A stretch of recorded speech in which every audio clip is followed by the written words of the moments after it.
Abdul Kalam statement ఏంటో తెలుసా? కళలు కనడం గొప్ప కాదు, ఆ కళల్ని సాకారం చేసుకోవడంలో అసలైన గొప్పతనం ఉంటది. సో ముంబై ఇండియన్స్ టీంలో వెలుగులోకి వస్తున్న బౌలర్లు చూస్తూ ఉంటే వాళ్ళ కళలు సహకారం చేసుకోవడానికి ముంబై ఇండియన్స్ మేనేజ్మెంట్ ఒక చక్కటైన అవకాశాన్ని ఇస్తుంది యంగ్ ప్లేయర్స్ కి. మొన్నటి వరకు విఘ్నేష్, నిన్నటి మ్యాచ్ లో అశ్విని కుమార్ అసలు తన ఫస్ట్ డెబ్యూ మ్యాచ్ లోనే ఫస్ట్ బాల్ కి ఫస్ట్ వికెట్ అనేది లైఫ్ టైం అచీవ్మెంట్ అన్న ఎక్స్పెక్టేషన్. అసలు ఎన్ని కష్టాలు పడుంటే, ఎంత తను దిగమిందుకుంటే ఆ స్టేజ్కి వస్తారు కదా. తను లైఫ్ స్టోరీ చూస్తూ ఉంటే ఒక 30 రూపీస్ కోసం ఎంతో కష్టపడిన రోజులు ఉన్నాయి. తను ప్రాక్టీస్ చేయడానికి వెళ్ళడానికి 30 రూపీస్ కూడా లేని రోజు నుండి సైకిల్తో వెళ్ళి ప్రాక్టీస్ చేసే రోజులు ఉన్నాయంట.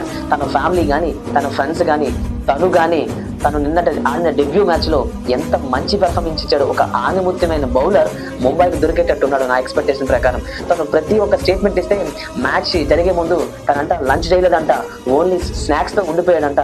అంత ప్రెజర్ బిల్డ్ అయ్యాడు. అట్లాంటప్పుడు తన వెన్నంటే ఉండి నడిపించాడు హార్దిక్ పాండ్యా. సరైన సూచనలతో 4 వికెట్లు కొట్టి ముంబై ఇండియన్స్ విజయంలో కీలక పాత్ర పోషించాడు అశ్విని కుమార్.